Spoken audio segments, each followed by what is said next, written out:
Vamos falar sobre a cor da punição.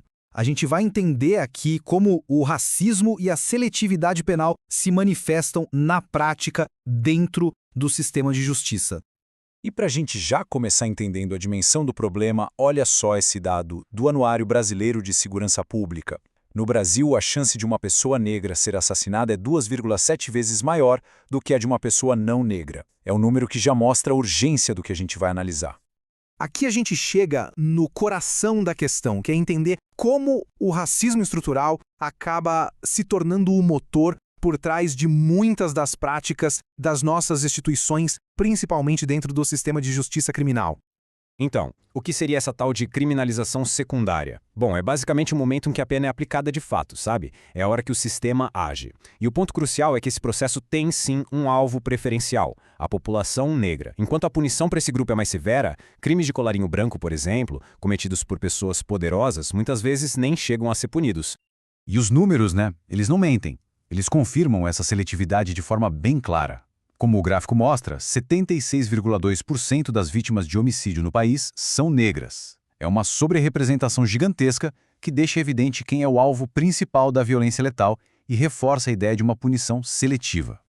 E o mais trágico é que essa mortalidade se concentra principalmente entre os jovens de 15 a 29 anos. A autora Mariana Barreiras chama esse fenômeno de uma juventude perdida e vai além, classificando a situação como um verdadeiro genocídio da juventude negra brasileira. Mas de onde vem tudo isso? Esses números alarmantes, essa ideia de genocídio, nada disso aparece do nada, certo? Para entender a raiz do problema, a gente precisa olhar para as diferentes formas como o racismo funciona. E aqui, o pensador Silvio Almeida nos ajuda com uma estrutura de 3 concepções que se complementam. Vamos começar com a primeira forma, o racismo individual. Aqui, a ideia é que o racismo é um ato de uma pessoa ou de um grupinho, sabe? É visto como algo irracional, quase como uma doença social que precisa ser corrigida pelo Estado, com punição. Essa visão é importante, claro, mas ela é limitada, porque trata o racismo como um desvio e não como algo que faz parte do sistema. Agora, subindo um degrau na complexidade, a gente tem o racismo institucional. Esse tipo de racismo não vem de uma pessoa específica, mas do jeito que as próprias instituições funcionam. Elas acabam refletindo as desigualdades da sociedade e um projeto de poder que historicamente sempre esteve na mão dos mesmos grupos. O racismo aqui pode acontecer mesmo sem que ninguém tenha tido a intenção direta de ser racista. E por fim, o conceito mais amplo, o racismo estrutural. Aqui, a ideia é bem mais profunda. Não se trata de uma falha no sistema. O racismo é o sistema. Ele é a regra e não a exceção. Nesse cenário, as instituições funcionam como uma espécie de correia de transmissão, sabe? Elas simplesmente reproduzem e normalizam privilégios e violências com base na raça. Ok, com essa base sobre as formas de racismo bem definidas, vamos olhar agora para outros termos importantes que vêm da criminologia e que nos ajudam a aprofundar ainda mais essa análise. Pensa no seguinte: daltonismo racial. A ideia por trás desse nome é a de um sistema de justiça que se diz cego para a cor, que age de forma neutra. Só que aí tem um problema, né? Essa suposta cegueira, na verdade, acaba servindo para ignorar e mascarar a seletividade racial que já existe. Ao fingir que não vê raça, o sistema permite que o racismo estrutural continue operando livremente. Outro conceito importante é o de racismo recreativo. Sabe aquela piadinha racista? Aquele meme de mau gosto? Então, é disso que se trata. Segundo o autor Adilson Moreira, esse tipo de humor não tem nada de inofensivo. Ele funciona como uma ferramenta para disfarçar a hostilidade racial e para reforçar no dia a dia as relações desiguais de poder.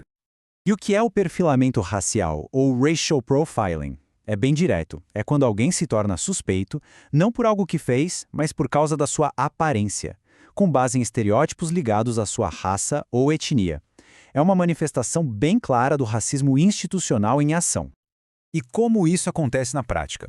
Bom, os exemplos são bem concretos. Pensa, por exemplo, em policiais que revistam carros dirigidos por pessoas negras com muito mais frequência, ou em abordagens na rua de pedestres negros sem nenhum motivo aparente, ou até mesmo seguranças de lojas que ficam monitorando e seguindo clientes negros. Tudo isso é perfilamento racial.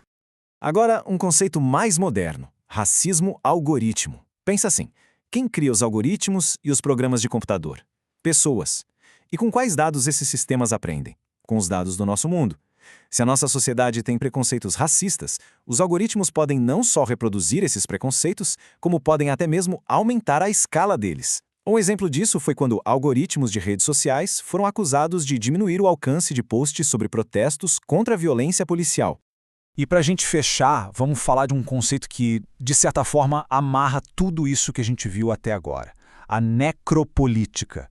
É um conceito que fala sobre o exercício do poder sobre a vida e, principalmente, sobre a morte. A base dessa ideia, que vem do filósofo Achille Mbembe, é muito forte. Ele diz que a maior expressão de poder, de soberania, é justamente ter o poder de decidir quem pode viver e quem deve morrer. Então, o que é a necropolítica na prática? É a forma como o poder, hoje em dia, usa a força para criar o que Mbembe chama de mundos de morte. Nesses lugares, populações inteiras são colocadas em condições tão precárias que vivem em um status de mortos-vivos. Para Mbembe, ter poder é, antes de mais nada, ter controle sobre a mortalidade, decidindo quem vive e quem fica exposto à morte. E isso nos leva de volta àquele primeiro dado sobre a violência letal, fechando o ciclo.